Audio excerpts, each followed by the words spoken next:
The first thing I did after being reborn was tear up the marriage application my fiancé, Lu Yancy, was about to submit. In my past life, I clung to Lu Yancy and married him, only to discover on my deathbed that he had been secretly carrying on with Jiang Shuilan for 40 years behind my back. Now that I know the truth in this life, I won't be that foolish again. I will step aside and let Lu Yancy be with the woman he's always pined for, Jiang Shuilan.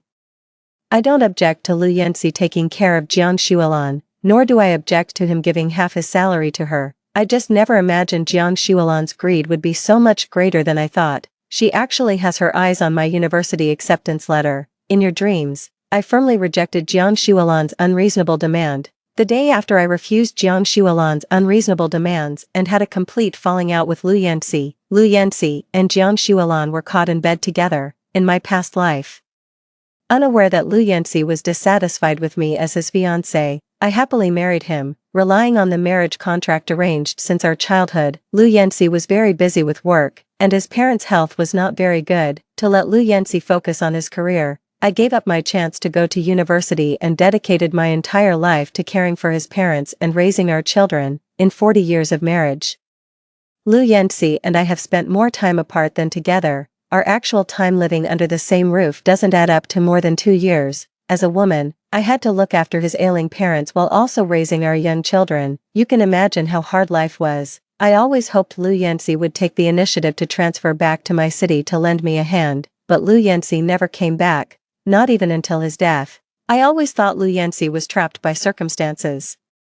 But I only learned the truth on my deathbed. Lu Yancy wasn't trapped by circumstances. He simply didn't like me, didn't want to see me, his own wife. He wanted to stay as far away from me as possible, so he could freely care for his beloved, Jiang Shuilan. Behind my back, he arranged a job for Jiang Shuilan. The two of them were all lovey-dovey, and he took up that post in the south for her sake. It was the same story when he went north, also because of Jiang Shuilan. His heart always belonged to her. They were a devoted couple, deeply in love without a shadow of doubt, and it wasn't until I was on my deathbed that I realized my whole life had been a joke. I'd been played for a fool from start to finish. I pulled my university acceptance letter from the bottom of the trunk, clutching it tightly to my chest. Tears of joy streamed down my face uncontrollably. Thank goodness, there's still time, in my past life, because I was hopelessly in love with Lu Yancy.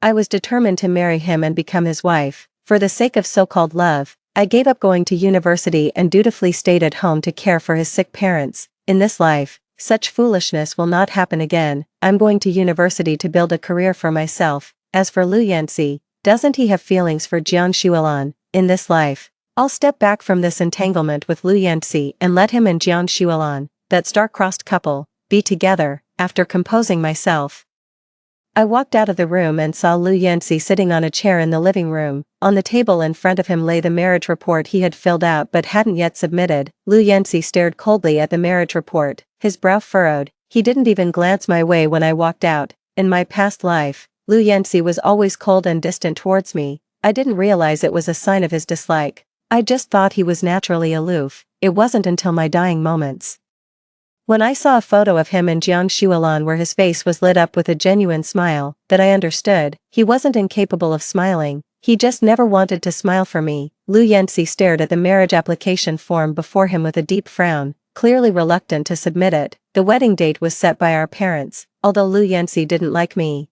he was a filial son who wouldn't defy his parents' wishes. Marrying him was a step up for my family. My parents were desperate for me to marry a military officer to elevate our social standing. This was certainly not the time to bring up breaking up. I had to stop him from submitting that form and cementing our relationship.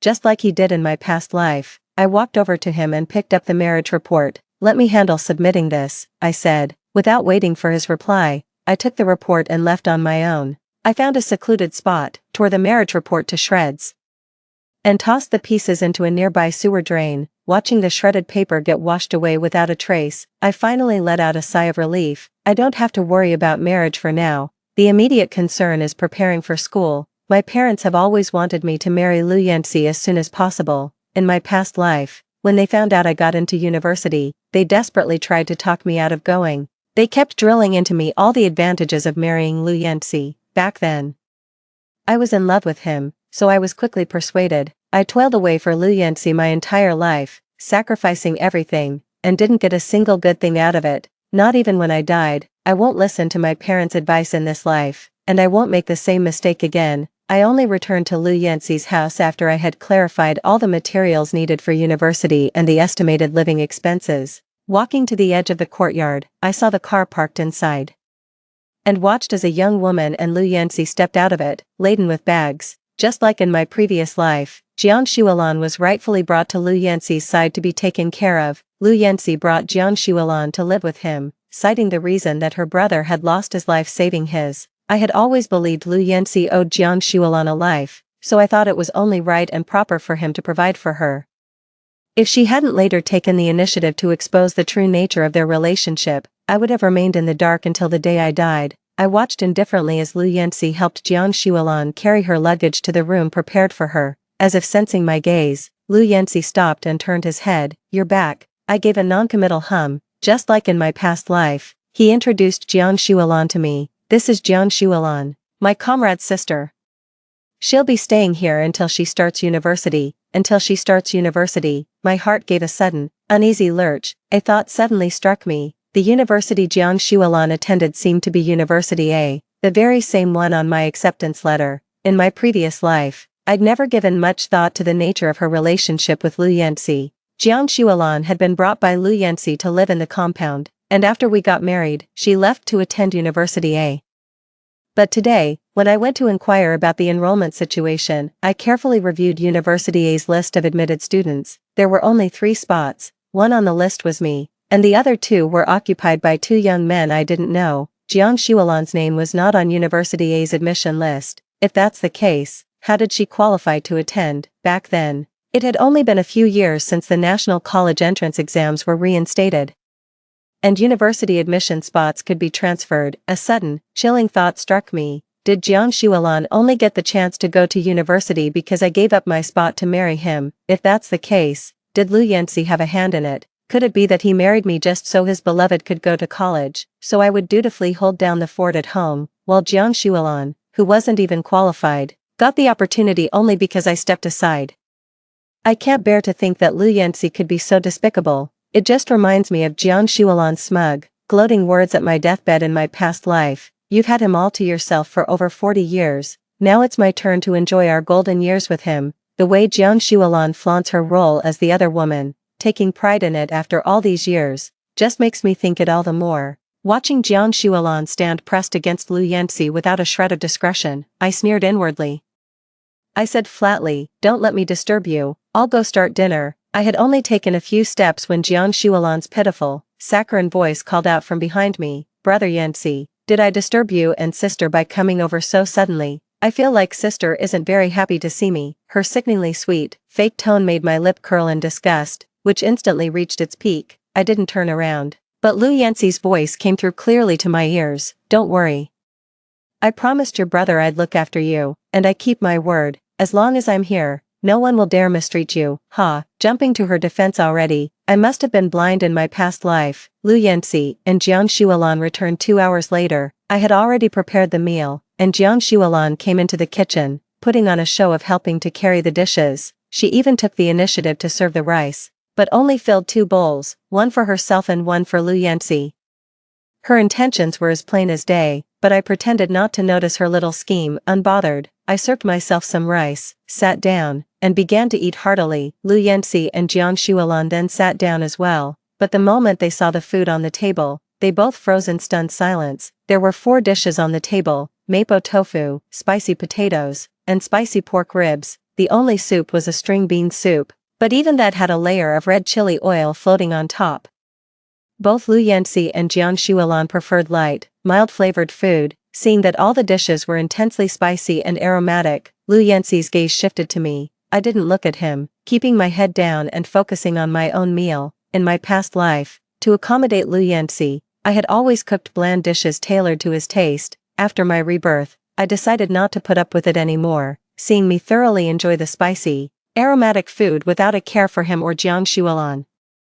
Lu Yanxi's expression turned sour. Jiang Shualan also looked at Lu Yanxi with tearful, pitiful eyes, her grievances plain to see. Finally, Lu Yanxi couldn't take it anymore and stood up. "Shualan can't handle spicy food. don't put chili in the dishes next time, I'm taking her out to eat today. I kept eating my meal, utterly indifferent, without so much as a glance in Lu Yanxi or Jiang Shuolan's direction. With those two annoying people gone, I kept right on eating heartily until I was completely stuffed. After the meal, I cleared the table and then went out for a little stroll to walk it off. Lu Yanxi and Jiang Shuolan hadn't returned, so I went back to my room, shut the door, and opened my trunk. I took out the food ration coupons and money I'd saved for the wedding and began meticulously counting it all up. This is the little nest egg Lu Yanxi and I have saved up for our wedding. Part of it is the dowry my parents scrimped and saved to give me, and the other part is the bride price from Lu Yanxi's family. I'm going to university soon, I'll need money for travel, for food, for everything. I have no intention of handing this money over to Lu Yanxi. In my past life, I handed over every last bit of this money to Jiang Shuolan for her education right after Lu Yanxi and I got married. I'm not going to be that foolish this time around. I'm keeping all the money and ration coupons for myself. I won't let anyone else benefit from them. After carefully putting away the money, food coupons, and admission letter, I took out all the wedding preparations I had stored in the trunk. The bright red bed sheets, duvet covers, and pillowcases were now of no use to me. Since the wedding was off, I had to give these things away. Auntie Wu from our compound had always been kind to me, and her daughter was getting married this very month, so I packed everything up and took it all to her. Aunt Wu was quite surprised to see me bringing things over. She asked me a few questions, and I gave vague excuses to brush her off. When I got home, Lu Yanxi still hadn't returned. After washing up, I went back to my room and marked a red check on the wall calendar. How wonderful! In just 20 more days, I'll be leaving this place to go to school. I slept soundly that night and had no idea when Lu Yanxi came back. I made myself a bowl of noodles when I got up in the morning. Lu Yanxi didn't open his bedroom door until I was already eating. Seeing me sitting there alone, eating my noodles without so much as a glance in his direction, a look of surprise flashed across his face. Can't really blame him for that reaction. I used to be head over heels in love with him. I used to have everything prepared perfectly for him. He doesn't like spicy food, so I never cooked anything with chili or Sichuan pepper. He has a sensitive stomach, so I get up early every morning to make him millet porridge to help soothe it. I see him off at the compound gate when he leaves for work, and in the evening, I'm already waiting there early to welcome him home. In my presence, he acts like a lofty emperor, while I am merely the servant attending to him. Now that this servant has suddenly changed and no longer puts the emperor first, it's no wonder Lu Yanxi finds it hard to get used to.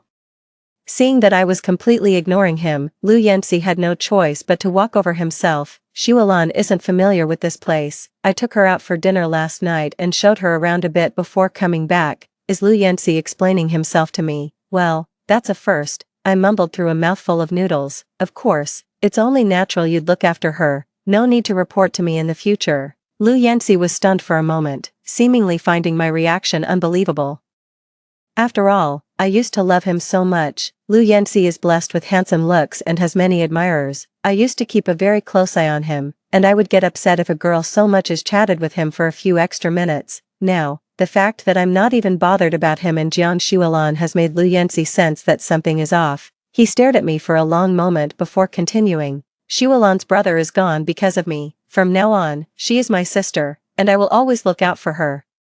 I'll give half of my salary and grain ration coupons to Shuolan from now on. In my past life, after I married Lu Yanxi, I stayed home to care for his ailing parents. Out of his 40 yuan monthly salary, he only gave me 10. I toiled from dawn till dusk every day, and in my spare time, I took on odd jobs to make ends meet, and yet, he actually gave half of his salary to Jiang Shuolan. How utterly devoted he was to her. He doesn't care for his own parents, his wife, or his children. His heart belongs only to his beloved Jiang Shuolan. I was seething with rage, itching to slap that handsome face of his. I held myself back. Fine, you handle it. I have no objections. What does it matter to me if Lu Yanxi gives half his work and ration coupons, or even his entire salary, to Jiang Shuolan? I'm not marrying him, and I certainly won't waste my life taking care of his parents.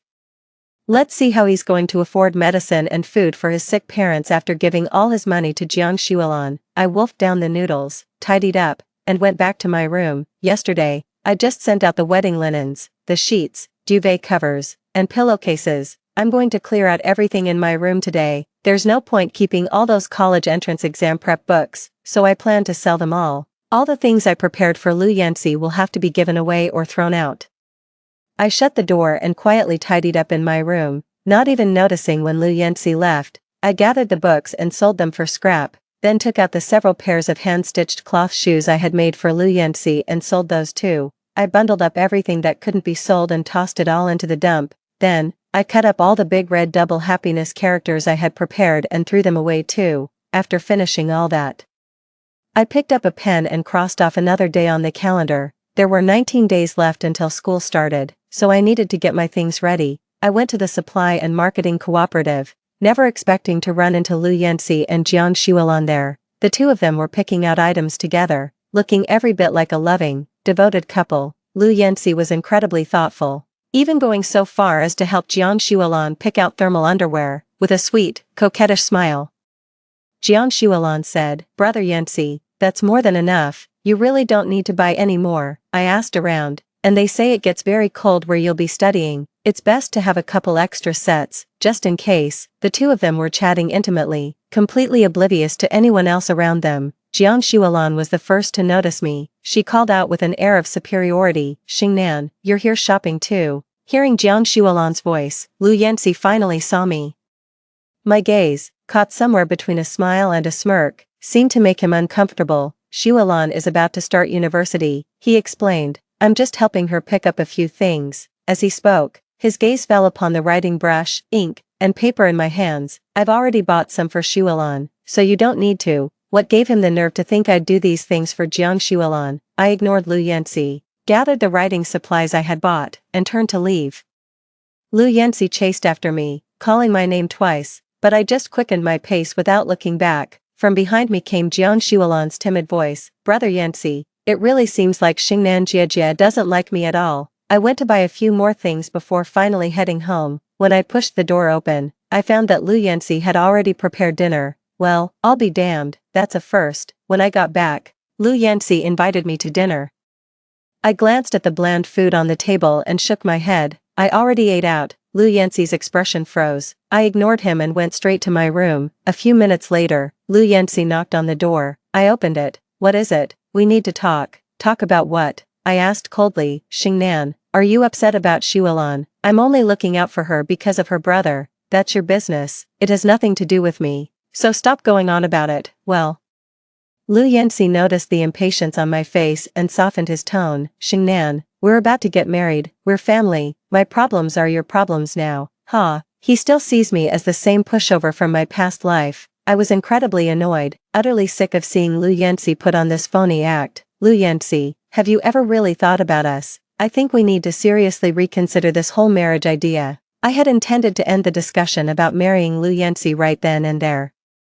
But before I could finish, a knock came at the door. Jiang Xuelan's tearful voice called out, "Brother Yanxi, I've sprained my ankle, it hurts so much." Lu Yanxi helped the injured Jiang Xuelan leave, and he never came back. Naturally, I didn't wait for him. After washing up, I locked the door and went to bed. I slept like a baby. The first thing I did when I woke up was mark a check on the calendar. Then, feeling refreshed, I washed up. When I came out, I saw Lu Yanxi was back, having bought steamed buns, soy milk, and fried dough sticks. Seeing me, a rare smile appeared on his face. "You're up," he said. I gave a soft MHM. He handed me the breakfast. "For you." I took it and began eating in silence as he sat down beside me. "Xuelan sprained her ankle last night and then developed a high fever. I was worried, so I stayed with her at the hospital all night." "As you should," I replied coldly. I had always greeted him with a smile, never with such coldness before.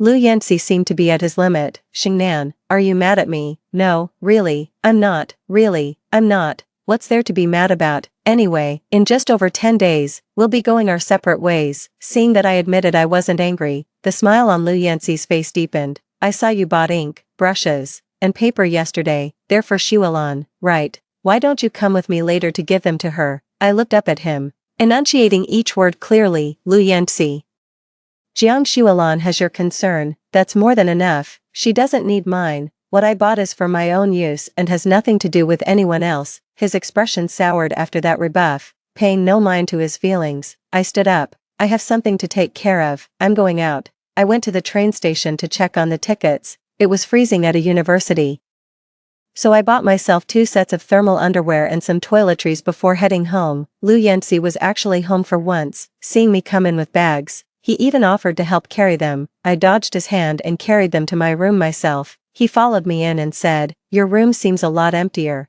I got rid of everything I don't need. Noticing my cold demeanor, he fell silent for a moment. "The wedding is in a few days. I'll go with you to buy some things tomorrow." Well, that was a surprise. I flat out refused. "No, thanks." Seeing that I showed him not an ounce of warmth, only utter indifference, Lu Yanxi rubbed his hands together and, after a long pause, managed to squeeze out another sentence. "There's one more thing I need to discuss with you, about you going to university." I stopped tidying up and looked up at him quietly. Lu Yanxi hesitated for a moment before speaking. "Here's what I think. After we get married, you probably won't have time to attend university. Since you won't have the time anyway, it would be better to voluntarily give up your university spot to someone who needs it." Hearing Lu Yanxi's words, my mind went blank for an instant. Before, I only suspected that Jiang Shualan got into university because I withdrew. Now, hearing Lu Yanxi say this, I'm almost certain that's what happened. That shameless pair. How dare they? Fury made me shoot to my feet. I glared at Lu Yanxi with pure hatred.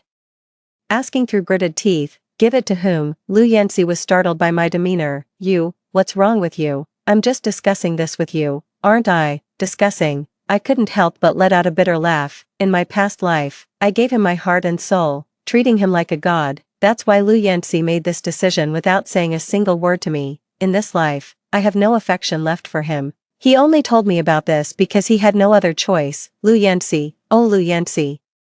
Don't you think you're utterly despicable and shameless? I told Lu Yanxi, enunciating every word clearly. I will not give up my university spot. If anyone wants to go to university, they should earn it on their own merit. Trying to take my shortcut, not a chance. Lu Yanxi hadn't expected such a strong reaction from me. He even stammered a little as he spoke. "I was just thinking, if we get married, you won't have time for university, then let's just not get married." I snarled the words at Lu Yanxi. His face turned ashen, and he glared at me. "Don't push it. You're the one who wanted to get married, and now you're the one calling it off. What do you take me for? What do you think marriage is?" I scoffed. "Spare me the act. If you had any shame at all, would you have treated me like that in our past life?" It wasn't the time to burn bridges with Lu Yanxi just yet. Swallowing my anger, I quickly packed my bag. "I need to go home for a few days." Lu Yanxi followed me for a few steps. "What's with the sudden urge to go home?" "I miss my parents," I said, and without another glance at him, hurried downstairs and left. I plan to stay at home for a while and figure things out once the new semester starts. My parents were both delighted to see me back. My mom, especially, pulled me aside and asked all sorts of questions, particularly about my relationship with Lu Yanxi. I just laughed it off and gave vague answers.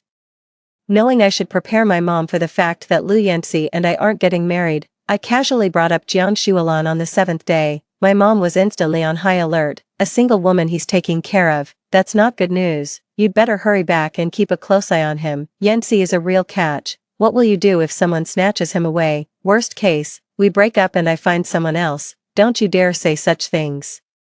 Where on earth would you find another man with Yanxi's looks and career?" My mom sees Lu Yanxi as the ultimate catch, so she practically kicked me out of the house, forcing me to go back to him. And just like that, I was booted out by my mom. With nowhere else to go, I had no choice but to return to Lu Yanxi's place. I pushed the door open and heard noises coming from my room. My heart jumped. What? A burglar in broad daylight. I rushed to my bedroom door in a few quick strides, and the sight that greeted me made my blood run cold. My room was in complete disarray, with everything turned upside down. Jiang Shualan didn't notice my arrival. She kept rummaging through the drawers and boxes in my room, even flipping over the quilt, all the while muttering to herself, "How can it not be here? Where on earth did I put it?" I shouted sharply, "What are you doing? Who said you could touch my things?" Jiang Shualan was startled by my voice, but after turning and seeing me, she quickly regained her composure. "What kind of question is that? Of course, Brother Yanxi asked me to come. While I was away, Lu Yanxi actually brought Jiang Shualan to live in our home.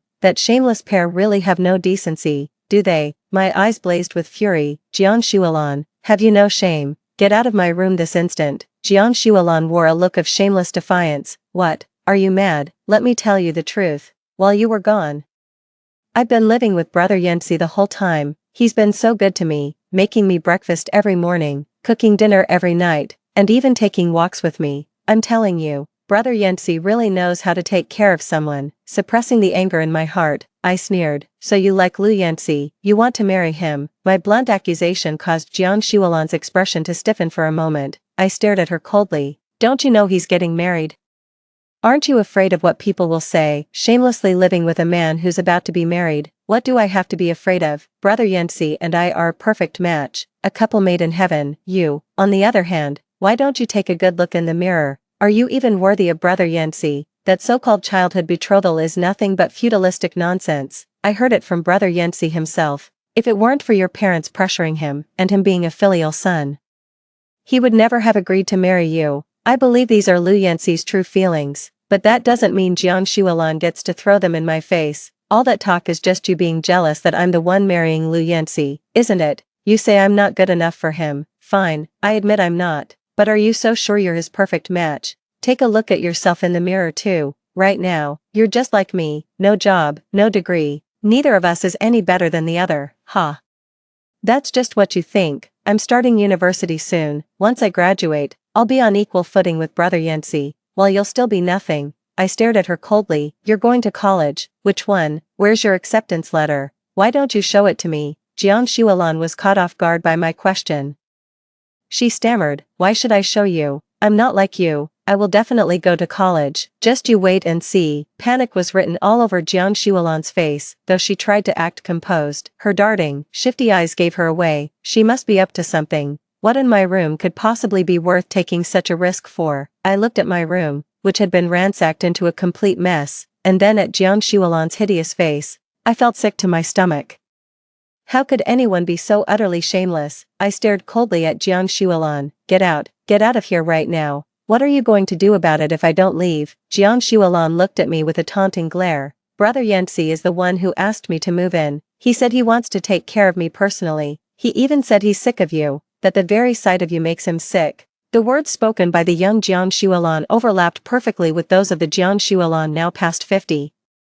Shameless people never change their ways, not in this life or the last. I let out a scornful laugh. Lu Yancy actually told you things like that. You two really are kindred spirits, aren't you? Of course he doesn't like you. Yancy only agreed to marry you because he was forced into it. If you had any self-respect, you'd back out on your own and stop putting him in such an awkward position. Who do you think you are to tell me to back out? And what gives you the right?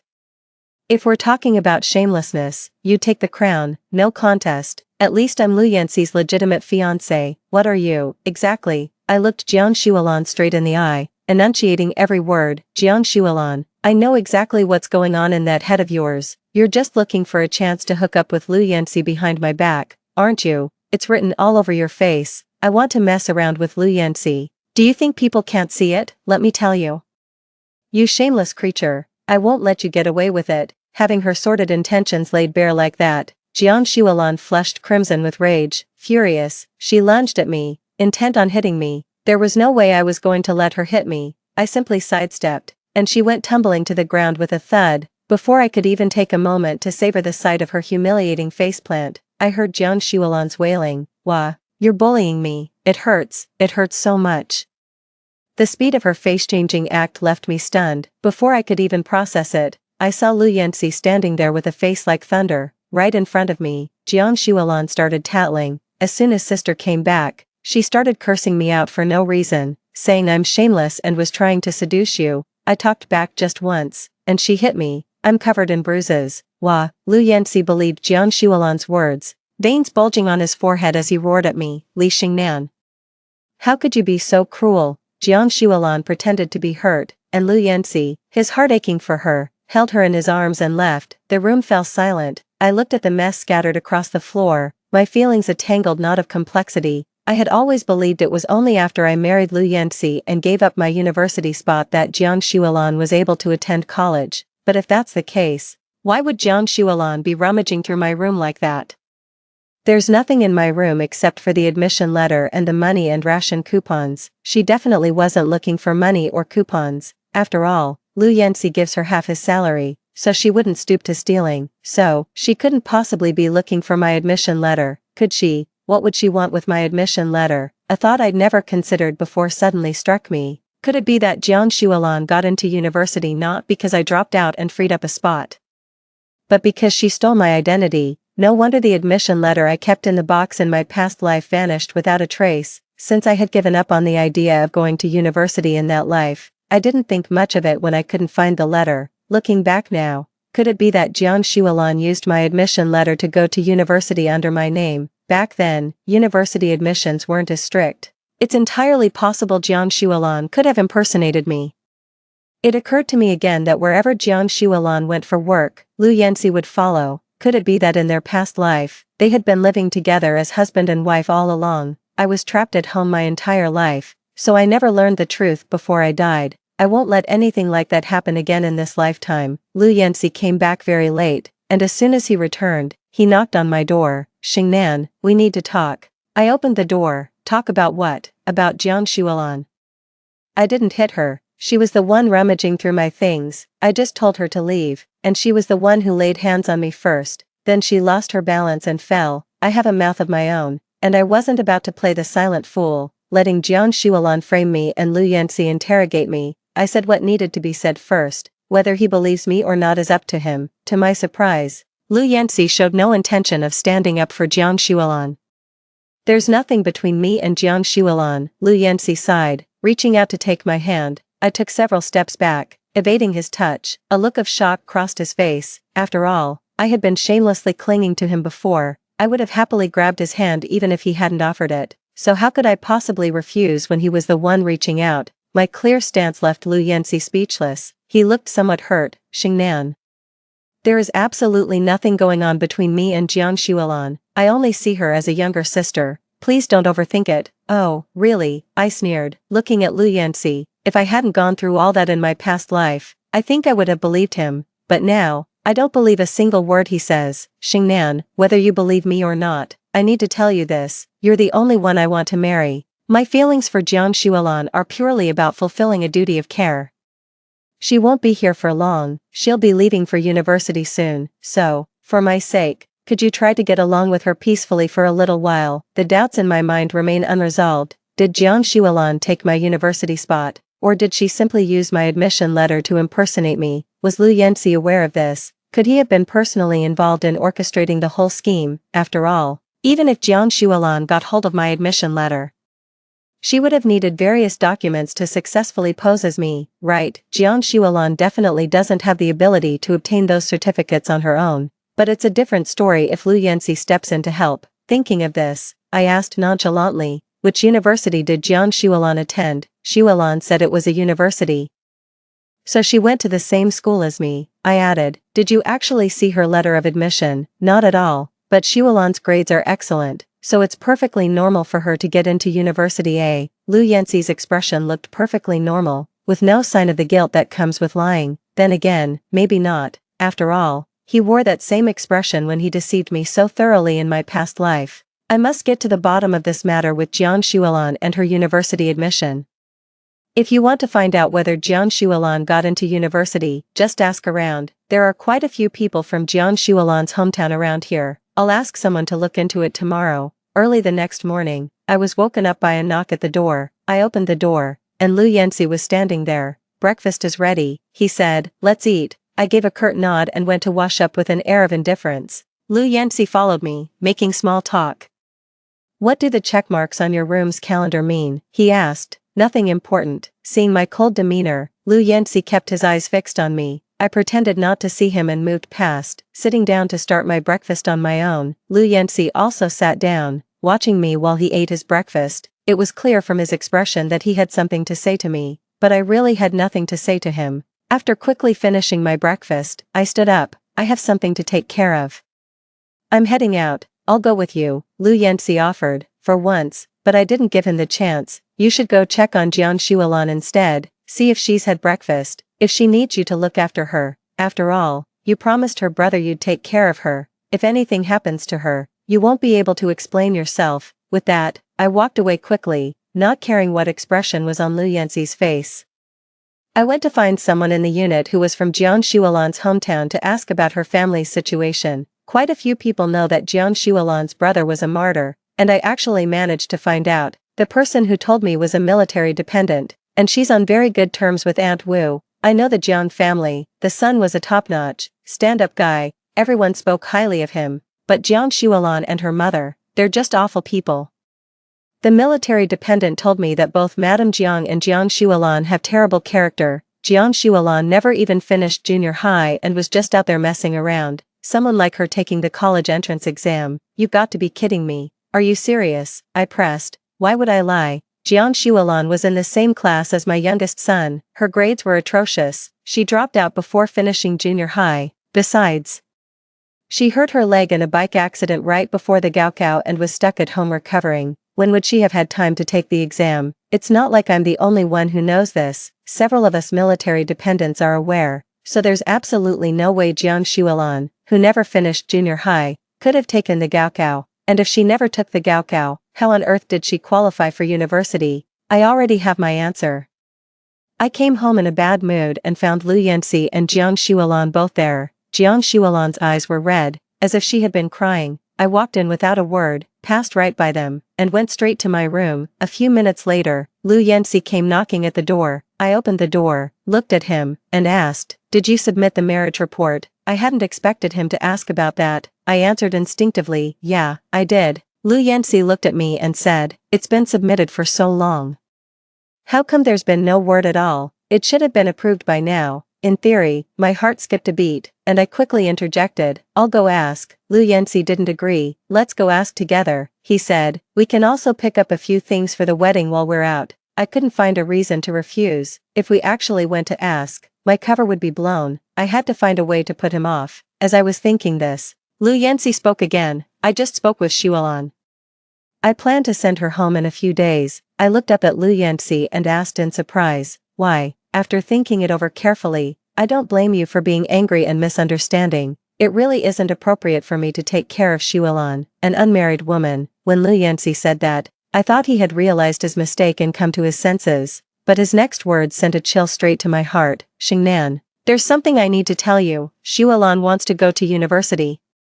But she didn't get in. She wants to use your spot." I stared at Lu Yanxi in silence. He must have rehearsed his lines long before this moment. I figured since we're getting married soon, you won't need a college degree anyway. I owe Shui Lan's brother a favor, so this settles the debt and spares you any misunderstanding. I fought back the overwhelming urge to slap Lu Yanxi across the face. "How exactly?" "I heard her grades are so poor she doesn't even meet the basic admission requirements."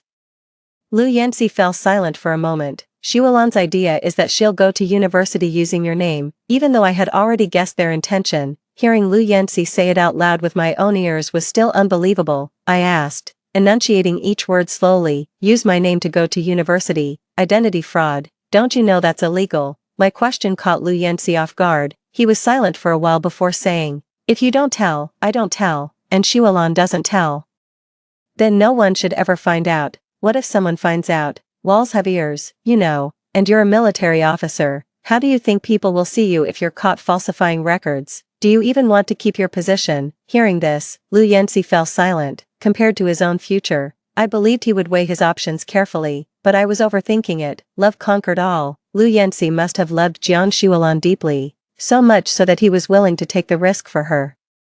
After a few minutes of silence, he actually started trying to persuade me again. "Xingnan, if the three of us take this secret to our graves, nothing will come of it." I never imagined Lu Yanxi could be so unprincipled, all for Jiang Shuolan's sake. I was absolutely furious. "I don't agree with this, and that's final. I'll never agree to it. Why should I repay a favor you owe? I won't give up my spot to Jiang Shuolan. Not to anyone." My conversation with Lu Yanxi ended on a sour note.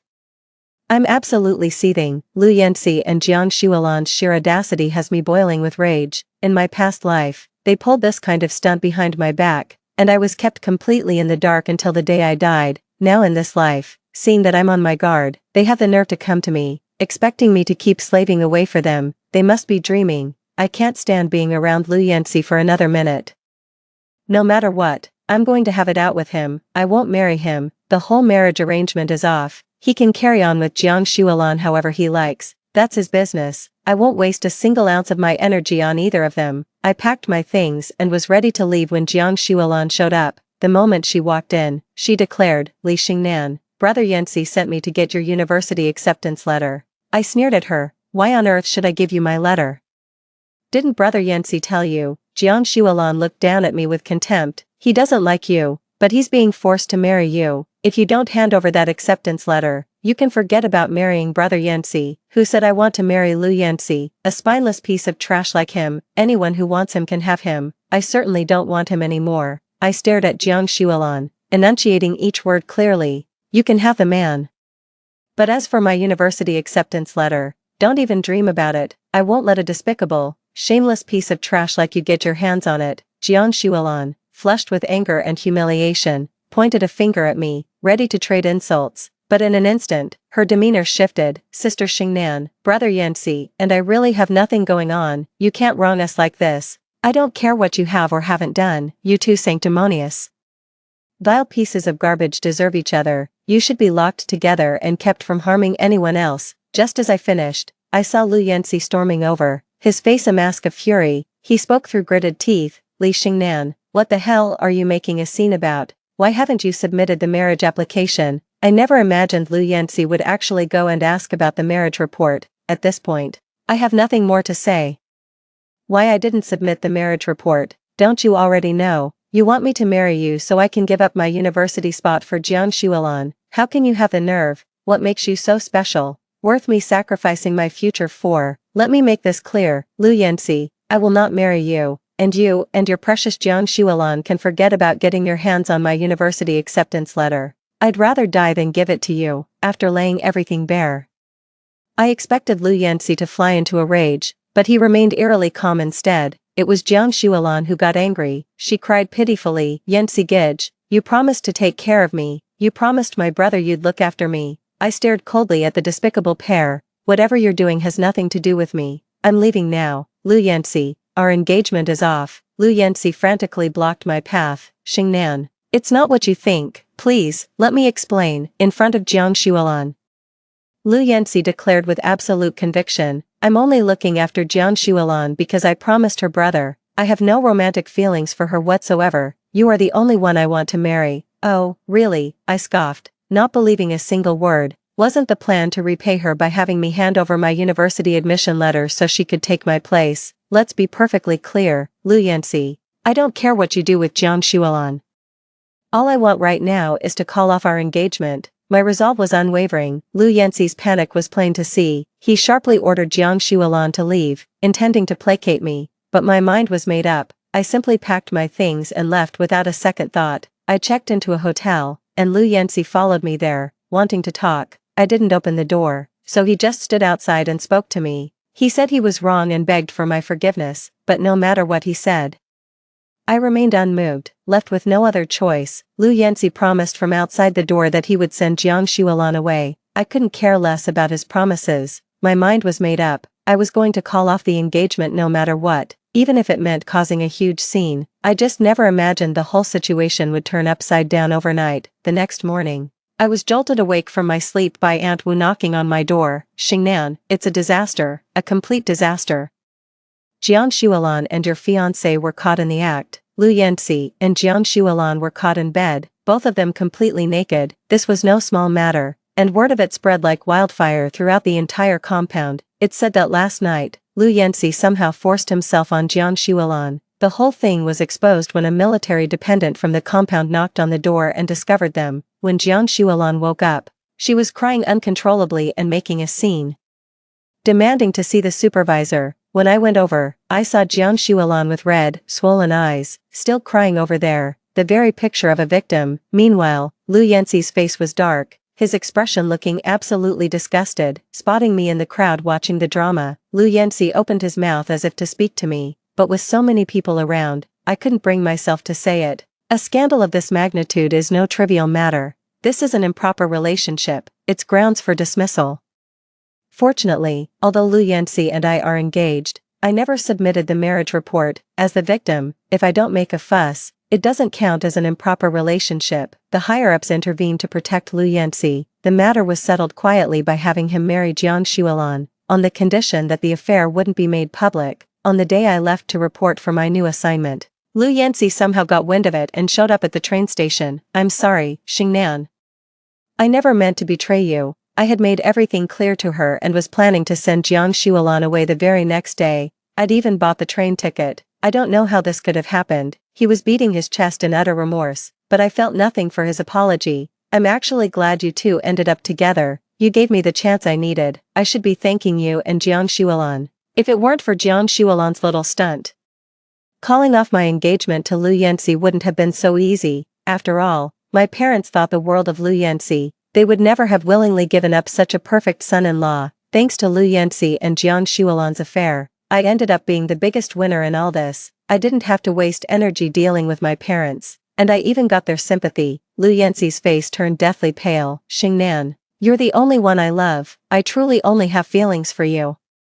Perhaps what you can't have always seems the best. Lu Yanxi just kept repeating over there that I was the one he loved. He said he knew I hadn't submitted the marriage application, and that he was ready to file it himself. He genuinely wanted to spend his whole life with me, but I don't want to spend a lifetime like that with him. My previous life was far too bitter and exhausting.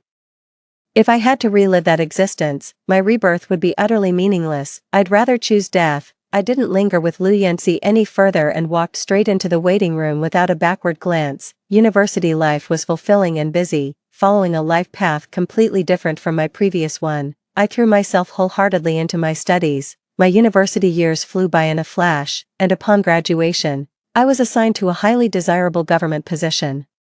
When I went home to visit my parents, I was surprised to run into Lu Yanxi and Jiang Shuolan. Lu Yanxi did not rise to a high position as he had in his previous life. Instead, he left the service and returned home to farm. It is said that after marrying Jiang Shuolan, their relationship was very poor. Jiang Shuolan constantly made a scene and caused trouble, preventing Lu Yanxi from being able to work. Jiang Shuolan was deeply distrustful of Lu Yanxi. Whenever he had any contact with another woman, she would worry he was being unfaithful. With all this constant turmoil, Lu Yanxi ended up losing his job. In his previous life, he soared to great heights in his career, but neglected his parents, me as his wife, and our children. In this life, because of Jiang Shuolan, he finally stayed by his parents' side. The endless farm work and Jiang Shuolan's daily dramas made Lu Yanxi look a decade older. We had a brief encounter at the train station. I turned and walked away without a moment's hesitation.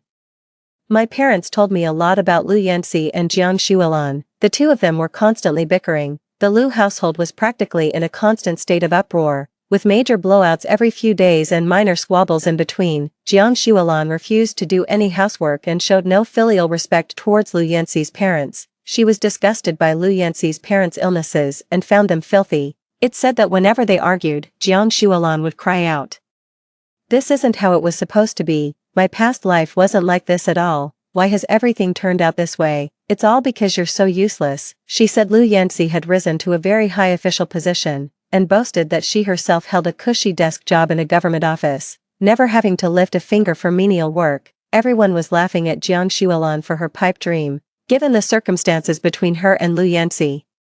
Such a fortunate outcome could only exist in her wildest dreams. I listened to my parents in silence, a suspicion beginning to form in my mind. Could it be that Jiang Shuolan was also a reincarnator, convinced by the trajectory of her past life that marrying Lu Yanxi would lead to a good life? She took the risk. She tried to steal my admission letter ahead of time to take my place, but when she couldn't find it on me, she then tried to use Lu Yanxi. She thought I was hopelessly in love with Lu Yanxi and would agree to anything he asked. Little did she expect that I would refuse Lu Yanxi, and even less that he would want to send her away. That's why she put on this whole charade of the thief crying "Stop thief." On the day I left, Lu Yanxi stopped me at the village entrance. "I had a dream, Xingnan. In our past life, we were husband and wife. We got married and even had a child, and then," I asked, looking at him coldly, I'm so sorry.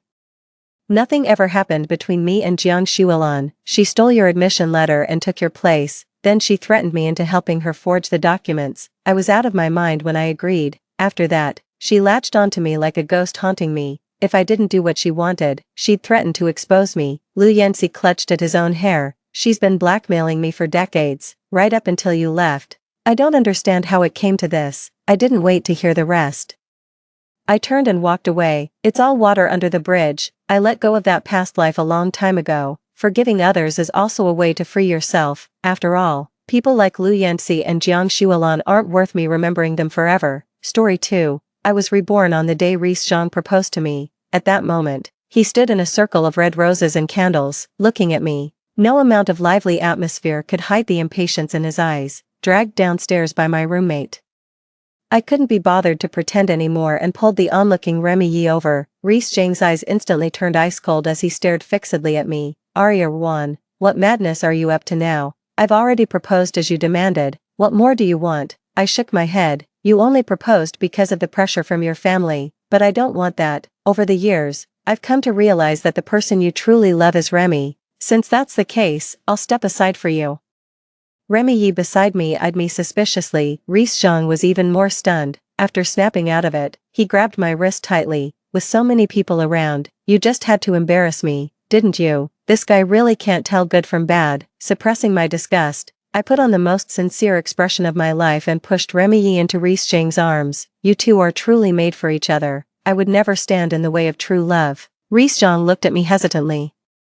As if wanting to say something, I patted my chest and said, don't worry, I'll talk to your parents. I won't put you in a difficult position. Everyone present froze for a moment, then, following my lead, started cheering again. After all, it's still a marriage proposal. Just with a different person, the essence remains the same. But after the crowd dispersed, Reese Zhang couldn't stay calm when he belatedly noticed Remy Yi's slightly bulging belly. He guided Remy Yi to sit on a nearby stone bench. Then grabbed my forearm and demanded, what nonsense are you spouting? How could Remy possibly be pregnant? Of course, I couldn't tell him that in the previous life, Remy Yi had gotten pregnant just before graduation. In the end, they even blamed the first miscarriage on me, saying that if it weren't for rushing to watch my competition and cheer me on, she wouldn't have had the accident. An enraged Reese Zhang arranged for someone to directly cut off my opportunity for overseas study. At the moment, I casually covered up. My mom has a friend in the obstetrics department who happened to run into Remy Yi during her checkup. Reese Zhang grew even angrier. So you knew she was pregnant, yet you still made me, in front of so many people tonight. He hesitated for a long time without finishing his sentence. Feigning surprise, I said, you love her so much. You swore in front of over 100 people from both our families that you'd marry no one but her. What, changed your mind now? I sneered contemptuously. Reese Zhang, your so-called true love is utterly unreliable. Reese Zhang was choked by my words, stretching his neck to argue with me. Behind us, Remy Yi cautiously walked in. Please don't fight. She placed a hand on her stomach. I was too foolish. Trusting the wrong person led to this situation. The doctor said my physical condition is extremely poor, and if I have a miscarriage, it could be life-threatening. Reese Zhang couldn't stand seeing her in this pitiful, tearful state since childhood, so he immediately hugged Remy Yi to comfort her. Don't worry, Remy, I'll definitely help you find that bastard. This child of Remy Yi's was from her mixed-race boyfriend whom she met while studying abroad a few years ago. But now, the man has gone missing. Remy Yi tightly gripped Reese Zhang's sleeve. Don't look for him anymore. I don't want him. I chuckled lightly. Can't hit him, can't look for him. So what do you want to do? Remy Yi remained silent, pressing herself firmly against Reese Zhang. I don't know. I was cheated out of money and love. I've lost everything. You two are all I have left. I won't say anything. Reese Zhang gritted his teeth and blurted out. Don't worry, Remy. Given the bond we've shared since childhood, I'll take responsibility for the child in your belly. Perfect. That's exactly the sentence I've been waiting for. Chapter 2. Only a few people knew about Remy Yi's pregnancy. She had requested a long leave from school. Reese Zhang specially arranged a 3-bedroom apartment for her to recuperate in. After seeing Remy Yi off, Reese Zhang turned back and stopped me, his eyes wide open. Why did you react like that? I put on a professional fake smile. Seeing you and Remy Yi overcome all obstacles to be together, I'm happy for you. Reese Zhang looked even more agitated, seemingly very dissatisfied with my words. In our past life, we came together through an arranged marriage between families, yet Remy Yi resolutely married the mixed-race boyfriend she had always longed for. Little did she know that after marriage, her husband would frequently bring home various mistresses. The deeply traumatized Remy Yi suffered multiple miscarriages. When I suffered my third domestic violence-induced miscarriage, I had just found out I was pregnant. Afraid of upsetting her, I kept it quiet and only called Reese Zhang to share the news. But once Reese Zhang's mother found out, word of my pregnancy reached Remy Yi. Remy Yi saw it as the ultimate malice and humiliation. That night, she texted Reese Zhang, I hope in the next life, you'll be the one who stays with me till the end. Then turned on the gas in the kitchen. The person couldn't be saved. Reese Zhang went berserk in the hospital, then rushed home and smashed everything in sight at me. He called me a murderer, saying I had provoked his Remy, causing him to lose his beloved forever. After that, my father's company was maliciously targeted by his family's business, and I was tormented for several years. At this thought, I clenched my fists, no longer sparing Reese Zhang another glance, and turned to go upstairs. This time I will make sure these two become deeply entangled, never to part until death. Otherwise, how could I ever make up for the suffering I endured in my past life? With nothing to do over the weekend, my father asked me to come home for a meal, saying the Zhang family was hosting to discuss the marriage alliance between our two families. I told my dad that there's no possibility between me and Reese Zhang anymore. He's already decided to take care of Remy Yi for the rest of his life. This meeting was the perfect opportunity to clear things up face to face. After waiting for over half an hour, Reese Zhang finally arrived at the private room. Under the disappointed gazes of his parents, he declared loudly, "I promised to take care of Remy for life, and I will never go back on my word." His father clutched his chest and shouted angrily, not knowing what on earth he was thinking. I chuckled inwardly. This was just the beginning. If the old couple found out Reese Zhang was about to become a father, they might be even more worked up. My dad cleared his throat. "Old Zhang, since things have come to this, let's just forget about the marriage arrangement between our families. After all, we should respect the young people's wishes. Everything could have been settled with that." But halfway through the meal, Reese Zhang took a call and then checked his phone. Whatever message he saw made him glare at me abruptly. "Arya 1. So you've been playing dirty with me. You haven't changed at all. Still just as vicious." After roaring this, he stood up and splashed the red wine in his hand all over my face. Caught off guard, I choked and coughed repeatedly. My father was instantly furious, grabbing Reese Zhang and slapping him across the face. "You little brat, I practically watched you grow up, and this is how you treat my daughter." Aunt Zhang rushed over protectively, shielding her precious son.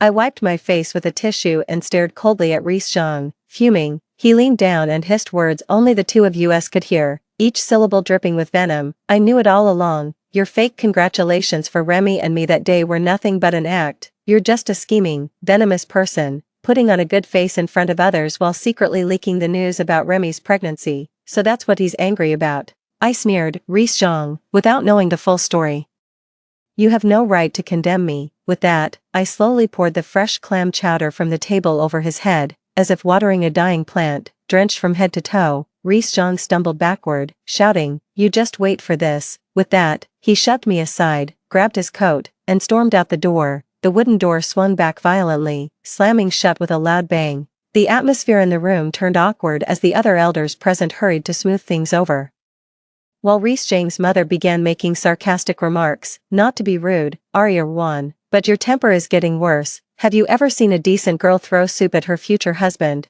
I remained expressionless. "You're mistaken. As I just made clear, Reese Zhang has already pledged himself to Remy Yi." She crossed her arms and kept chattering. "Actually, I've met that Yi girl. She's perfect in every way. If the Yi family hadn't gone bankrupt back then, you wouldn't even be our daughter-in-law now." My father was furious and immediately demanded to know what she meant by that. I held my dad's hand and retorted with a smile, "Auntie, is being the daughter-in-law of your Zhang family some kind of golden treasure? If you look down on me so much, why do you call me a dozen times a day to supervise your son? Isn't it because deep down you think he's morally corrupt and no good?" Reese Zhang's mother choked on her words.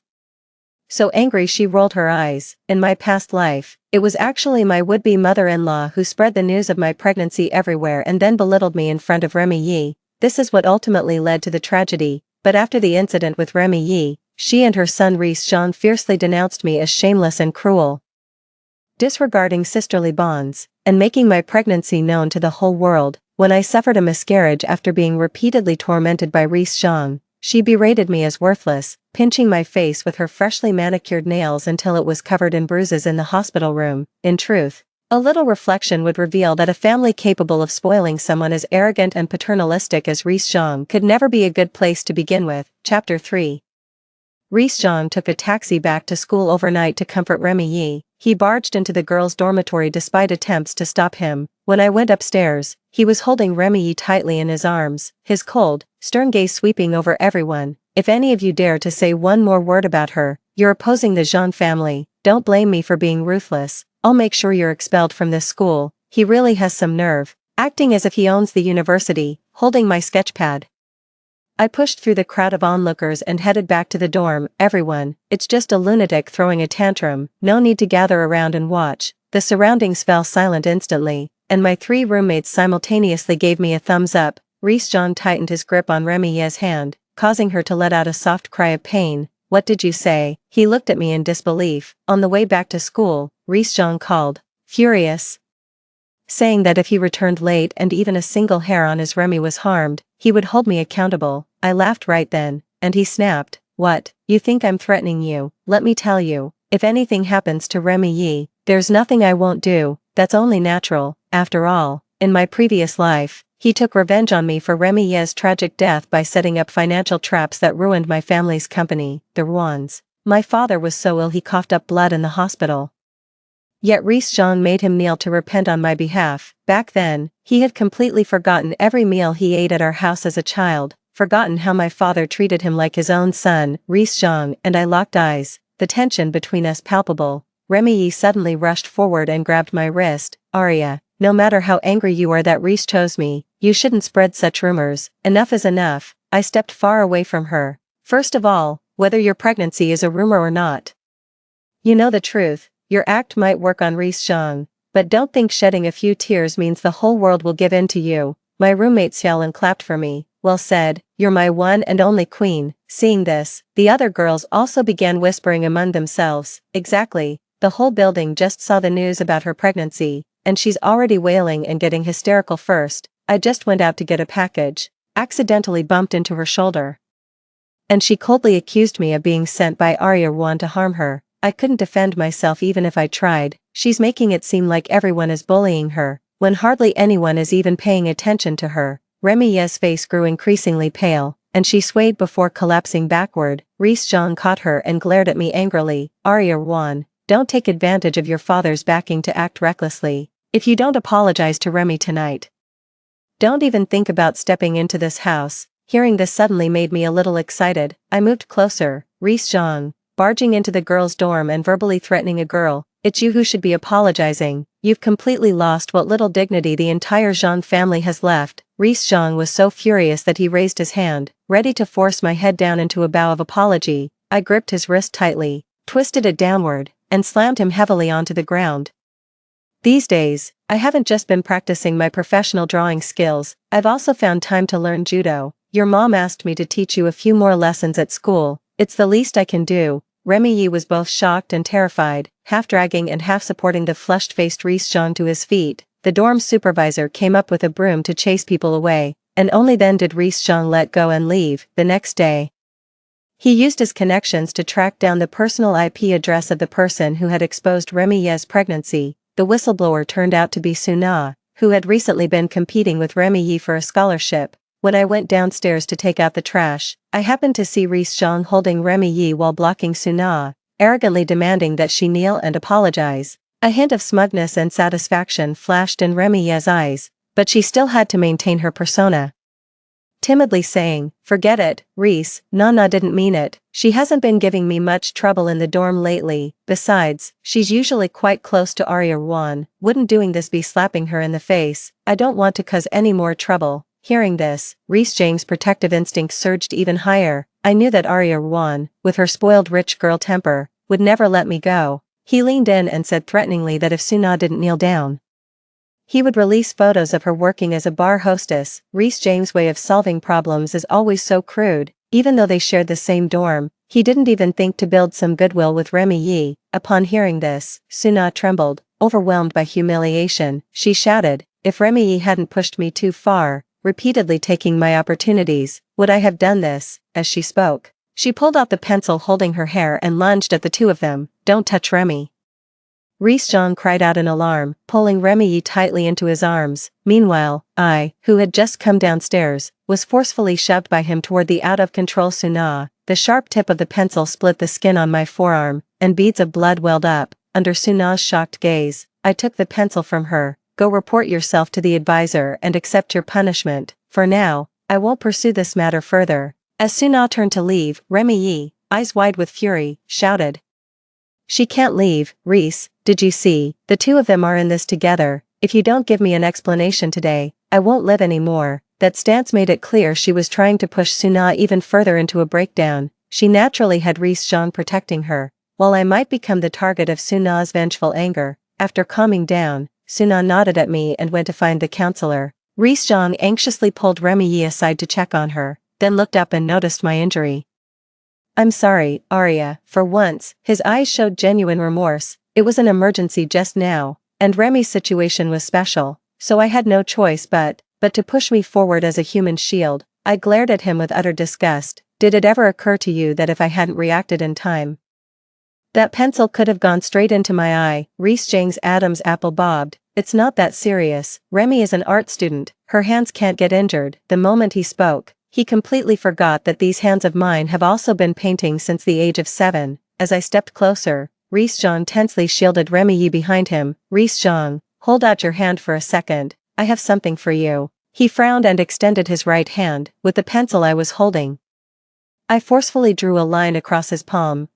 What are you doing? Are you crazy?" Remy Yi exclaimed, hugging Reese Zhang. I smiled sweetly and said word by word, "Reese Zhang, all these years of friendship, along with that push you just gave me, consider it all returned to you. I wish you and Remy Yi a lifetime of endless strife, never parting till death." In Reese Zhang's trembling pupils, I walked away with ease. Chapter 4. Not long after, Remy Yi was called in for a talk due to prolonged absenteeism. Her pregnancy could no longer be kept a secret. Originally, the school intended to expel her, but Reese Zhang intervened with money and even promised to donate a library, barely managing to secure Remy Yi's graduation certificate. However, as the whispers on campus grew, Remy Yi herself became increasingly sensitive. Whenever she saw people huddled together whispering, she assumed they were mocking her. Once, a roommate forgot to say good morning to her, and she angrily accused them of isolating her. I spent all day in the studio, fully immersed in preparing for the upcoming national painting competition. The ultimate winner of the competition would become the apprentice of a master in traditional Chinese painting,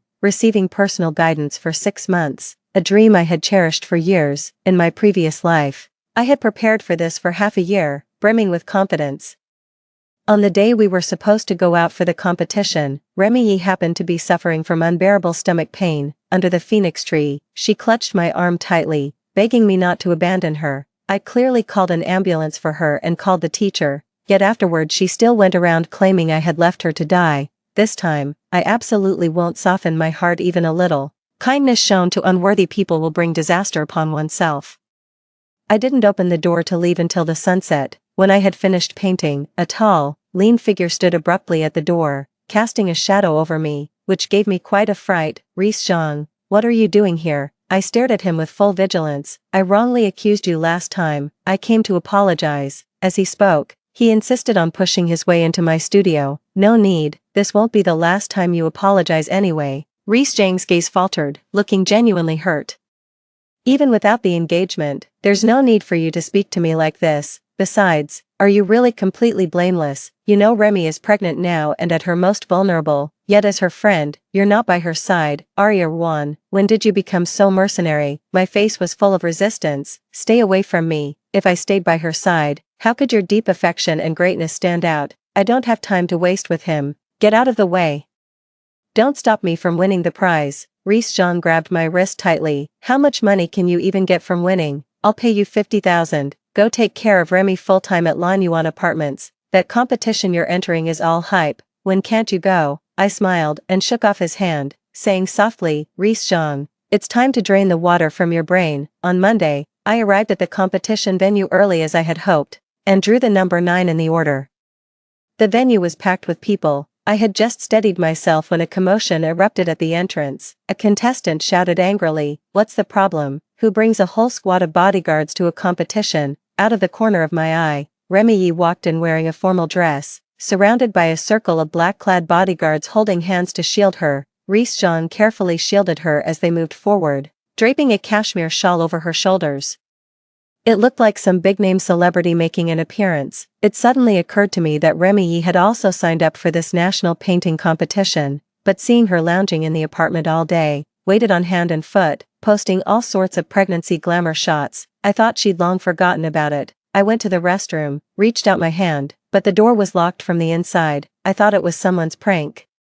But when I managed to climb over the door with all my strength, I just caught a glimpse of a black-clad bodyguard jogging away. Fortunately, it only delayed me for a few minutes. By the time I arrived at the exhibition booth, Remy Yi was already holding the microphone and beginning to share her creative journey. The painting displayed behind her was precisely the one I had just finished, titled Dawn, in short. This painting is a portrayal of the moments shared between me and the most important person in my life, Mr. Zhang. Our love is as bright and eternal as the sunlight, I sneered and cut off the power to her display screen. You're quite imaginative, spinning such elaborate tales about someone else's artwork. Remy Yi froze, glaring at me with resentment. She seemed surprised that I could still appear here. Aria 1. Reese Zhang pushed through the crowd to pull me away. Let's talk about this downstairs, don't make a scene here. I blocked his arm and pinned him to the ground. You scoundrel, my artwork magically became Remy Yi's, and you dare come here to lecture me. Now I finally understand why Reese Zhang kept glancing nervously behind me when he came to the studio that day. You weren't there to apologize, you came to secretly photograph my work. Remy Yi cut me off, speaking condescendingly. Aria 1, stop talking nonsense. People will just think you're crazy. Without hesitation, Reese Zhang signaled the bodyguards to drag me out. Chapter 5. Amid the chaos, the renowned traditional Chinese painting master, Professor Zhao, stepped onto the stage, cleared his throat, and silenced the commotion. He asked Remy Yi whether the painting Dawn was truly her own work. Remy Yi eagerly admitted it was, to which Professor Zhao smiled and shook his head, saying, Young one, poor painting skills can be improved, but a flawed character is beyond repair. Remy Yi's face instantly turned pale. What do you mean? But when she looked up and saw all my works displayed on the big screen, she was left speechless. It was simple. Ever since I decided to study under Master Zhao, I had contacted him early on and mailed him a painting every month. The competition piece, Dawn, had also been completed and submitted to the event committee a week prior. Remy Yi instantly drew scornful looks from everyone in the audience.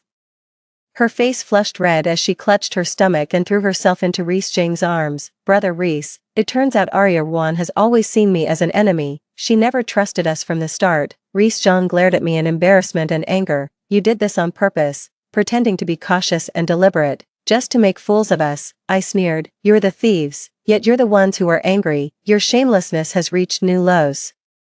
Reese Zhang forcefully had the bodyguards drive the others away, gritting his teeth as he said, Remy is pregnant now and shouldn't be overworked. I just wanted to make her happy. Besides, it's just a painting. There's no need to make such a fuss. Know when to stop. They were clearly despicable thieves, yet they spoke as if they were righteous and justified. Put away your bandit logic. I couldn't help but growl. Reese Zhang, to get Remy Yi noticed by a renowned mentor. You wouldn't hesitate to ruin my opportunity. Who gave you the right? Was it also with your tacit approval that someone locked me in the bathroom? Reese Zhang remained silent, his gaze complex and fixed on me. At my strong insistence, the event organizers called the police. However, Reese Zhang and the other person were released after paying a fine. But the humiliating video of Remy Yi at the competition had already spread throughout the entire community, together with other artists. I signed a petition to boycott such foolish and shameful plagiarism. Remy Yi was scolded to a pulp within a few days and was forced to disable the comments section. Late at night, Reese Zhang called and continued to accuse me of being aggressive. You knew she was pregnant. Couldn't you have given her some slack? Being pregnant isn't an excuse for her to act out. Chapter 6. As graduation approached, I moved out of the dormitory and devoted myself entirely to learning painting under Professor Zhao. I also took the opportunity to travel around various cities in the south, visiting renowned painters. After returning, the class monitor called, suggesting we gather before graduation. After a pause, she added, that person, Remy Yi, will also be there. I'm not surprised. After all, she's in the same department as me. However, counting back, at this time in my previous life, it was precisely when she had her first miscarriage. The gathering was held on the second floor of a quiet bar, an open-air rooftop where the evening breeze made everyone feel much more comfortable. During the gathering, Reese Zhang attentively took care of Remy Yi, whose belly was slightly protruding. Remy Yi put down her water glass and walked over. Aria, come with me to the restroom. Alarms immediately started blaring in my mind, and I took a big step back. With so many girls around you, why does it have to be me? Aria 1. Reese Zhang's tone darkened upon seeing this. Don't drag Remy into our cold war. Would it kill you to accompany her to the restroom? If things go wrong, I really might die. Thinking back to my previous life when he threatened my father's life, forcing me to work over 10 hours a day doing heavy labor and even sleeping beside Remy Ye's tombstone. I grit my teeth in hatred. What expression did Reese Zhang have when I died of heart failure from overwork? Laugh your heart out with joy, then curse me to eternal damnation. I remained seated, unmoving as a mountain, while Remy Yi, looking displeased, wiped her tears and headed to the bathroom. During this lull, Suna, who hadn't been seen in a while, stood up and poured a glass of wine to toast Reese Zhang. Mr. Zhang, I was wrong before, terribly wrong, but I beg you to show mercy and stop pressuring my parents. They're just farmers. And my mother suffers from schizophrenia, she can't handle the stress. Suna looked haggard, her voice choked with sobs, appearing on the verge of a breakdown. Reese Zhang simply raised his wrist and leisurely sipped a mouthful of red wine. Oh, what does that have to do with me? You offended Remy and made her unhappy. This is the price. Suna gritted her teeth. I've been handwriting apology letters to her for a whole month. What more do you want? And you even hired local thugs to harass us. Hearing this, Reese Zhang was stunned. I only told them to cause a little trouble in the orchard, didn't I?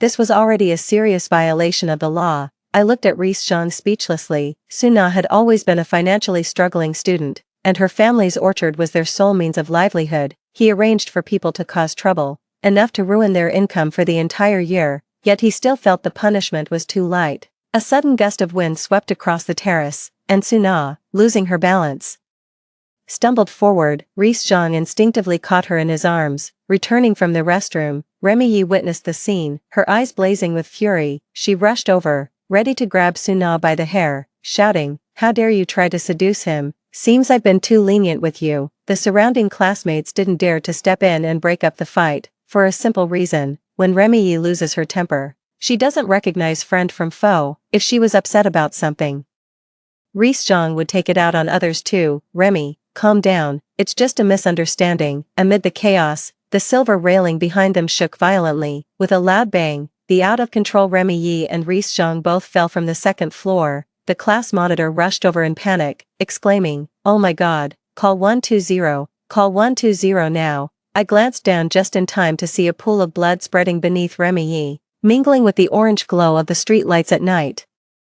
Like a blooming crimson enchantress, Remy Yi had a miscarriage. The squad leader said that as soon as she woke up, she started crying and making a scene, gripping Reese Zhang's neck and refusing to let go. "If it weren't for you and that bitch, how could I have lost my child? You promised to take care of me for a lifetime. Was it all lies? You're just like that bastard who abandoned me." Reese Zhang stayed by Remy Yi's side day and night, offering no resistance. In his previous life, Reese Zhang once told me that the reason he spoiled Remy Yi unconditionally was because she had saved his life. When they were in elementary school, he sneaked out one night to look for a puppy and nearly froze to death in the snow. It was Remy Yi who carried him back home. At that time, he promised to be good to this little girl for the rest of his life, but he never knew that the one who walked half an hour in the snow to bring him back was me. After the fall, Reese Zhang suffered a fractured right hand and wore a cast, visiting Remy Yi in the hospital every day to care for her. At first, he still felt guilty, believing he bore some responsibility for the accident. Moreover, he thought that Remy Yi had become so extreme because of the sudden upheaval in her family during her youth,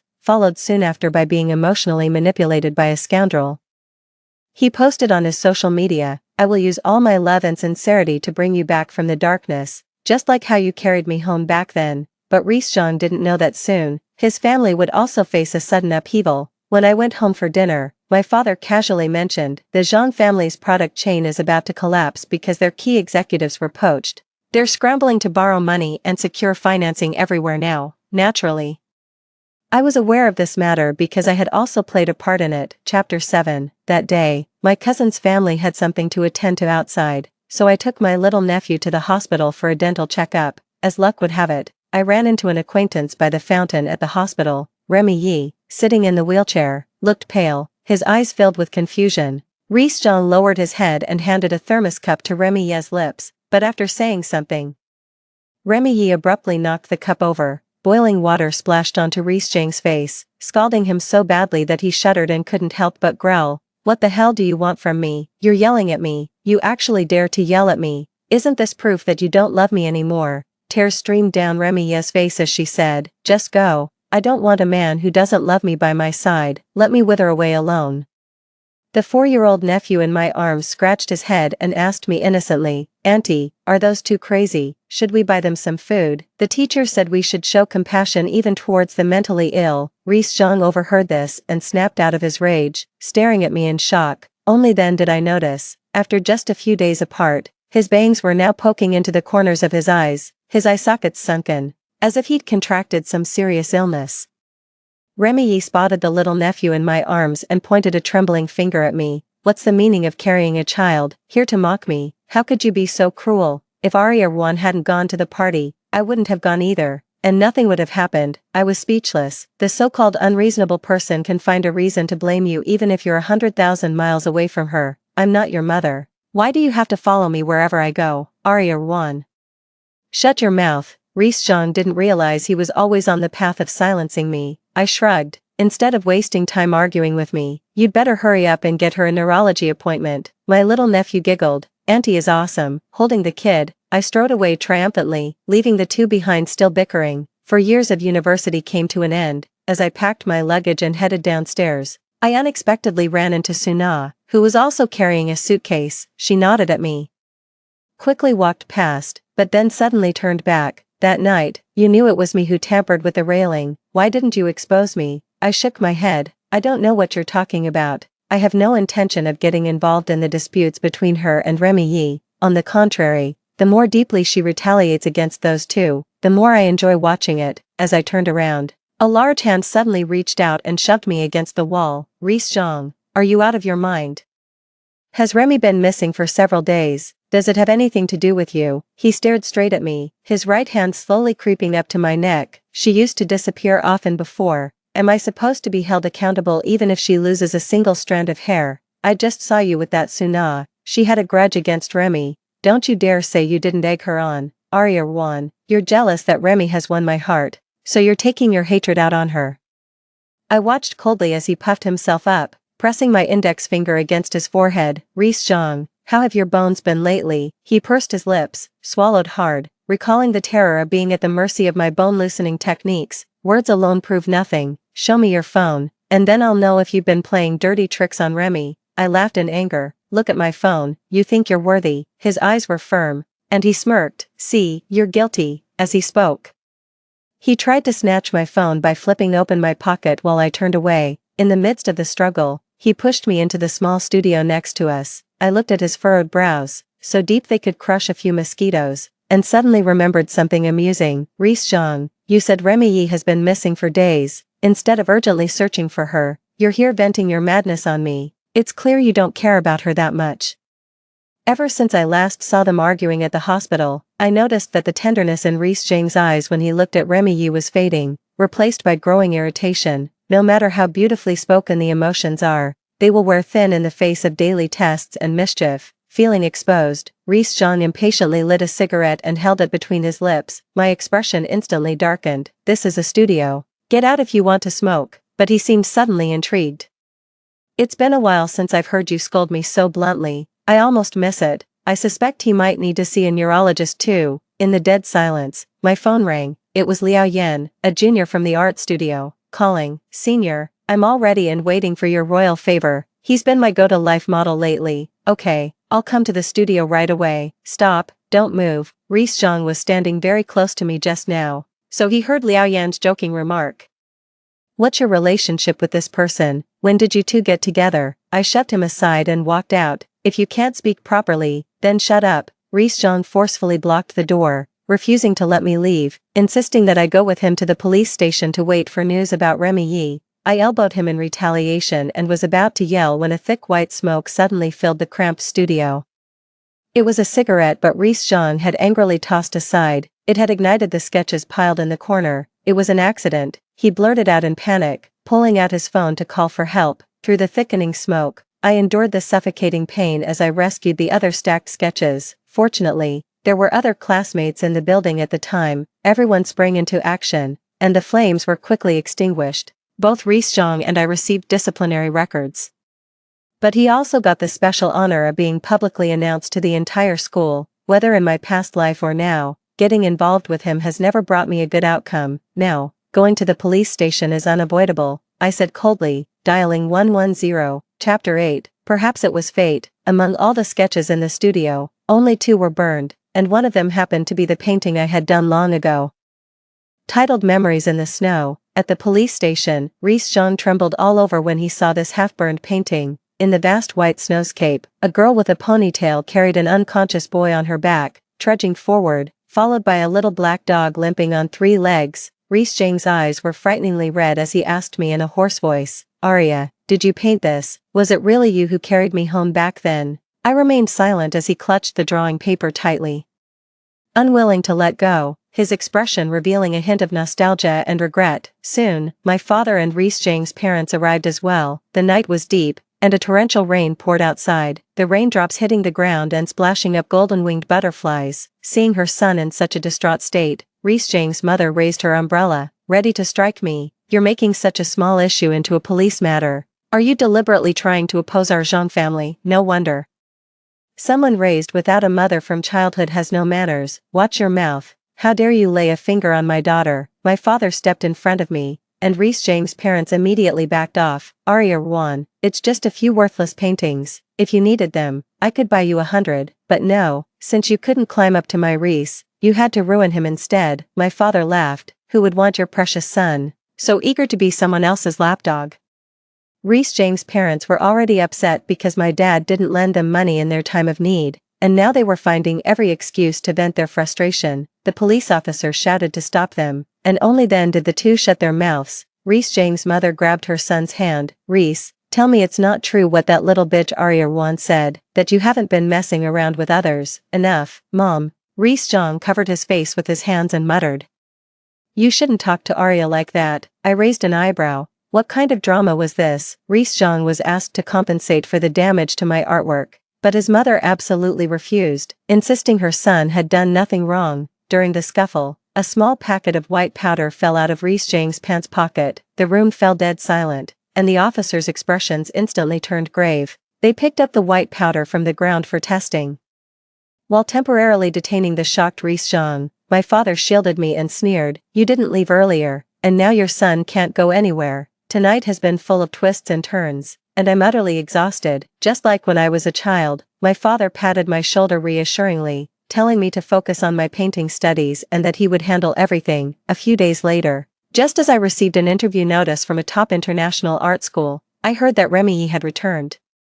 Moreover, she was pregnant again, and the child was still that of her mixed-race boyfriend. However, her boyfriend had been taken away for committing crimes abroad, and Remy's so-called love shattered once again, leading her to turn back to Rees-Jean. Little did she know, Rees-Jean was still in detention at the time. His blood test report showed no issues, but the source of the contraband that fell from his pocket still hadn't been traced. In the end, it was Remy, despite her pregnancy, who stepped forward to testify, stating that Rees-Jean had been falsely accused while accompanying her to the gathering. Only after the investigation was completed was Rees-Jean released. That day, my father personally drove me to the city to attend the exchange conference. Passing by the city police station, traffic was jammed, and I happened to witness Rees-Jean's mother frantically grabbing Remy's hair, screaming that she had ruined her son. Remy, despite her pregnant belly, was surprisingly strong and quickly pinned the other woman to the ground. With a cold expression, she said, "My first child was killed by Rees-Jean.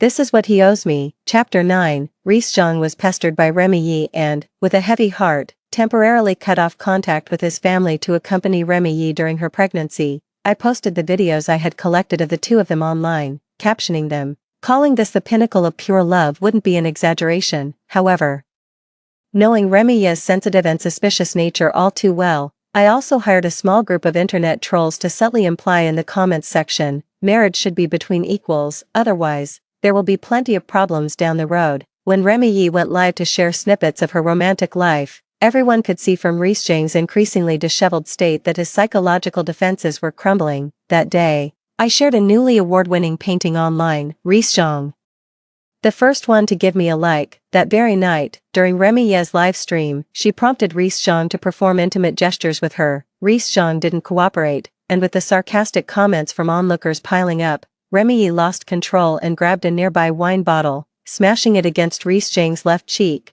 Watching the 2 of them fight like dogs, stabbing at each other's weak spots, I was so delighted that I ate an extra half bowl of rice. Not long after, the Zhang family, barely holding on to their hollowed-out company, hosted a family banquet. I dressed in my finest attire and presented an exquisite painting, receiving a room full of praise thanks to my current achievements and fan following. Remy Yi, left neglected in the corner, glared at me with a sinister look, her eyes filled with resentment. She had come this time to flaunt the depth of her love with Reese Zhang, claiming it remained unshaken despite countless obstacles. But now, the bankruptcy of the Zhang family's company is already a foregone conclusion. Among the people present, apart from Reese Zhang, who treated her like a treasure, who else would bother with her? Reese Zhang's parents forced him to go on blind dates with other wealthy girls, but to put it bluntly, it was to make him a live-in son-in-law. But at least this way, they could barely maintain a high-quality life in the future. Seeing this, Remy Yi tightly hugged Reese Zhang's waist, appearing helpless but actually speaking with a hint of threat. Reese, you're all I have left. If you abandon me too, I don't know what I might do. Reese Zhang closed his eyes briefly, and when he spoke again, his gaze was utterly indifferent. I will never leave nor forsake you, until the end of my life. Remy Yi smirked slyly in their direction and enunciated word by word, if you break this promise, may your entire family die horribly. Reese Zhang's mother was so furious on the spot that she collapsed to her knees, her hands trembling uncontrollably. I started a live stream, uploading this heartwarming scene in its entirety. Thus, Reese Zhang found himself in a dilemma with no way out.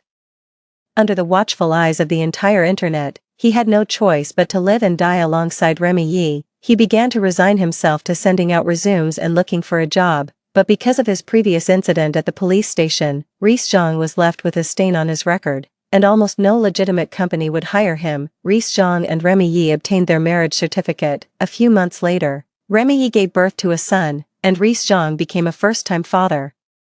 Yet the reality was that his current monthly salary of 1 or 2,000 yuan couldn't possibly support the livelihood of his wife and child. When I got home, Reese Zhang's mother specifically came to knock on my door, grabbing my wrist and demanding that I find a way to win back her son's heart. That little bitch Remy Yi is leeching off my son. How could she ever be worthy of entering our Zhang family? As she spoke, Reese Zhang's mother's eyes welled up with tears. She doesn't earn a single penny, yet spends tens of thousands on clothes every month. My son has to work late-night shifts driving just to support her. I laughed. Auntie, your son is doing this willingly, you can't blame anyone else. Before going abroad, I hosted the first solo exhibition of my life, first art exhibition. As I enthusiastically chatted with several art-loving gentlemen, Reese Zhang approached from nearby with a forced laugh, just a few months apart. And he looked like he'd aged 10 years, with a stubbly beard and bruises at the corners of his mouth. He forced a gentle smile, though the flesh at the corners of his mouth twitched slightly. Aria, the exhibition was amazing. I loved it, I replied coldly. Thanks. His tone dropped. It's just a pity that the painting Memories in the Snow you drew isn't here. Burning that painting was for the best. It's the one I regret painting the most. And I should thank you for it. Reese Zhang suddenly looked up, staring at me in shock. After a long pause, he asked me in a hoarse voice if I was planning to go abroad. None of your business, Aria. On the day Remy Yi gave birth, I suddenly had a nightmare. In the dream, our families arranged a marriage, but after the wedding, I treated you horribly. I obsessively blamed you for all the suffering Remy Yi endured. I clenched my teeth, watching the tears streaming down his face, and snapped, finished with your performance. Get out, and don't disturb the others viewing the paintings. Aria, that dream wasn't real, right? I didn't plot to harm your family, didn't threaten you to kneel by holding your father's life at stake, didn't force you to guard the graves. How did it come to this? Reese Zhang laughed and cried, shaking his head with a bizarre expression. We grew up together, we were supposed to have a happy ending. Only today did I realize that I don't actually love Remy Yi. I just enjoyed the feeling of her wholeheartedly depending on me, and I couldn't let go of the time and effort I'd invested in her. Aria, you're the one I truly care about. I raised my voice to cut him off. Security, please call 120 for this gentleman. As he was being dragged out, Reese Zhang struggled to look back at me, begging me not to forget him. I was so disgusted on the spot that I almost lost my composure. After being abroad for over half a year, my dad mentioned casually during a chat that Remy Yi was gone, and Reese Zhang had fallen into depression. Postpartum, Remy Yi remained extremely sensitive, lashing out at Reese Zhang at the slightest frustration. She had a love-hate relationship with her own child, drowning herself in alcohol and nicotine day after day. While singing at a bar stage, she was spotted by Suna, A former impoverished student, now, Suna has become a rather famous movie star. Suna forced Remy to kneel in public and pour her a drink, while also singing 3 songs. In a fit of rage, Remy nearly strangled Suna to death. After that, she suffered severe cyberbullying and had nowhere to vent, so she could only argue with Reborn day and night. Reborn shouted, "If I had known you were just pretending before, how could I have chosen a lunatic like you and given up on Reborn?" That night, Remy turned on the gas. Of the 3, only Reborn was rescued. But his organs were severely damaged. Having previously worked non-stop at heavy labor, his body was completely drained, leaving him to collapse at home and survive on welfare. After hearing this, I simply replied indifferently, "Got it, living in this world, each person has their own choices and their own fate, some spare no effort, going through all sorts of struggles, just to prove they possess love. And I refuse to be confined by so-called love, tormenting myself beyond recognition. I must cherish this second chance at life, using my brush to carve out a dazzling path of flowers,